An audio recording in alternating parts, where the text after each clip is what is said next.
यीशु में मैं आप सबका अभिवादन करता हूँ। मेरा नाम विशाल पिपलदे है और मैं भोपाल मध्य प्रदेश से हूँ। मैं एक मैकेनिकल इंजीनियर हूँ और मैं एक विचार के द्वारा आप सबका ध्यान खींचना चाहता हूँ और इस बात के लिए आपको उत्साहित करना चाहता हूँ कि आज आप क्या सोच रहे हैं अपने बारे में। आप अपना ग्लास या अपना नज़रिया को किस रीति से देखते हैं? आप अपने हिसाब से देखते हैं या इस हिसाब से देखते हैं कि किस रीति से प्रभु ने आपको रचा है, किस प्लान के लिए प्रभु ने आपको रचा है। एक स्टोरी आपके साथ में शेयर करूँगा मैं। पुराने समय में एक बहुत ही महान पेंटर था, पाब्लो पिकासो करके। तो उसके घर के पास में एक बूढ़ी स्त्री रहती थी। तो आई एक दिन उससे मदद मांगने के लिए। उसे लगा कुछ पैसे उससे मिल जाएंगे, तो वो गई और उसने पाब्लो पिकासो से कुछ पैसों की मदद मांगी। तो पिकासो ने क्या किया, अपने एक बोर्ड उठाया, कैनवस उठाया और उस पर अपने ब्रश से तुरंत एक छोटा सा पेंटिंग बना दिया और उस स्त्री को दे दिया। उस स्त्री को लगा ये व्यक्ति पागल, इससे मैं पैसे मांगने के लिए उसने मुझे पेंटिंग दे दिया, किसी काम का नहीं। उस स्त्री ने, गरीब स्त्री गई, उस पेंटिंग को अपने घर में रख दिया उसने। और कुछ दिनों के बाद में वो स्त्री मर गई। जब बाहर के लोगों को पता चला और वे आकर के उस स्त्री के पास में घर के अंदर देखा, तो उन्होंने देखा कि इस स्त्री की जो हालत थी वो बहुत ही गरीबी में मरी।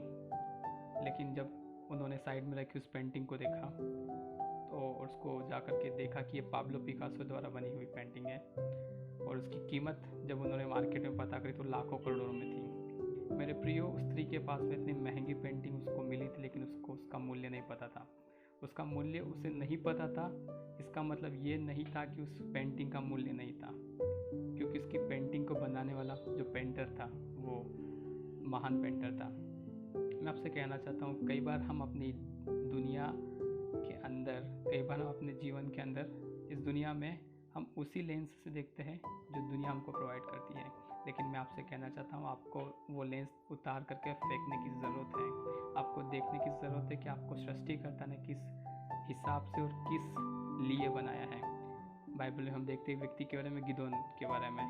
वो छिप करके पहाड़ में गेहूँ सुधार रहा था, लेकिन दूत आकर के उसको बोलता है शूरवीर शूरमा गिदोन। लेकिन गिदोन कहता है कि मैं तो सबसे कंगाल परिवार से हूँ, मैं तो सबसे छोटा हूँ। लेकिन परमेश्वर उसको कहता है, परमेश्वर का दूत आकर उसको बोलता है कि तू शूरवीर शूरमा है और मैं तेरे द्वारा इजरायलियों को विजयी दूंगा। मेरे प्रियो, परमेश्वर आपके बैकग्राउंड के ऊपर नहीं देखता कि आप किस बैकग्राउंड से आते हैं, किस परिवार से आते हैं, आपका नाता कहाँ से है, लेकिन वो ये देखता है कि वो आपके द्वारा क्या कर सकता है। हम एक और स्टोरी को देखते हैं पतरस के जीवन के अंदर। पतरस ने यीशु मसीह के साथ में 3.5 साल रहने के बाद में पतरस ने यीशु मसीह को इनकार कर दिया। लेकिन यीशु मसीह ने उससे 3 बार आकर के पूछा, क्या तू मुझसे प्यार करता है? मेरी भेड़ों को चढ़ा, मेरी भेड़ों को चढ़ा, क्या तू मुझसे प्यार करता है? तो उसने इस बात को जाना कि यीशु मसीह ने मेरे पास्ट को देख करके, जो गलतियाँ मैंने की उसको देख करके मुझसे व्यवहार नहीं किया, लेकिन वो क्या करने के लिए जा रहा है उसके अनुसार उसने व्यवहार किया। उसी प्रकार से हम एक व्यक्ति को देखते हैं शाऊल के बारे में, जो कि बाद में पाउल के नाम से बहुत फेमस हुआ। परमेश्वर ने उस व्यक्ति को चुना जो सबसे ज़्यादा प्रताड़ित करने वाला एक व्यक्ति था, और उसी व्यक्ति को बदल करके उसको ऐसा व्यक्ति बना जो सबसे ज़्यादा प्रताड़ना सहने वाला व्यक्ति बना। मेरे प्रियो, जब उसका हृदय परिवर्तन किया परमेश्वर ने, वो जब अंधा हुआ, उसकी आँखों में से, जब हनन्याह ने उसके ऊपर हाथ रख करके प्रार्थना की, उसकी आँखों में से छिलके गिरे और उसका जीवन वहाँ से बदल गया। आज आपके और मेरे भी उन छिलकों को गिरने की ज़रूरत है। हमको लेंस बदलने की ज़रूरत है। हमें परमेश्वर के द्वारा दिए हुए लेंस को देखने की ज़रूरत है। वो लेंस मैं आपको एक एग्जाम्पल के तौर पे, एक इंस्टेंस के तौर पे देना चाहता हूँ। इफिसियों की पत्री एक उसका 17 से 23 तक मैं आपके लिए पढ़ूंगा। इस लेंस को आप डेली, प्रतिदिन इस्तेमाल कर सकते हैं अपने जीवन को देखने की, कि आप उस प्रकार से देख सके जैसे परमेश्वर आपको देखता है। ठीक है, तो मैं आपके लिए पढ़ता हूँ इफिसियों 1 उसका 17 से 23 तक, कि हमारे प्रभु यीशु मसीह का परमेश्वर जो महिमा का पिता है, तुम्हें अपनी पहचान में ज्ञान और प्रकाश की आत्मा दे, और तुम्हारे मन की आंखें ज्योतिर्मयी हो, कि तुम जान लो कि उसकी बुलाहट की आशा क्या है। हमें जानने की ज़रूरत है। और पवित्र लोगों में उसकी मीरास की महिमा का धन कैसा है, हम नहीं जानते, लेकिन जानने की ज़रूरत है।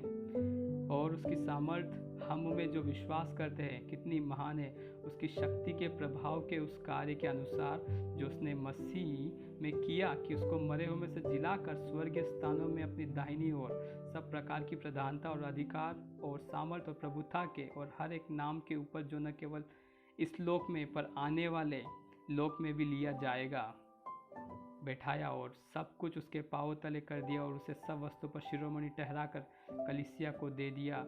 यह उसकी देह और उसी की परिपूर्णता है जो सब में सब कुछ परिपूर्ण करता है। सब कुछ परिपूर्ण करने वाला परमेश्वर पिता आपकी आंखों को ज्योतिर्मय करके आपके लेंस को चेंज कर सकता है। May God bless you. Let your life be a life worth living for the Christ. Thank you.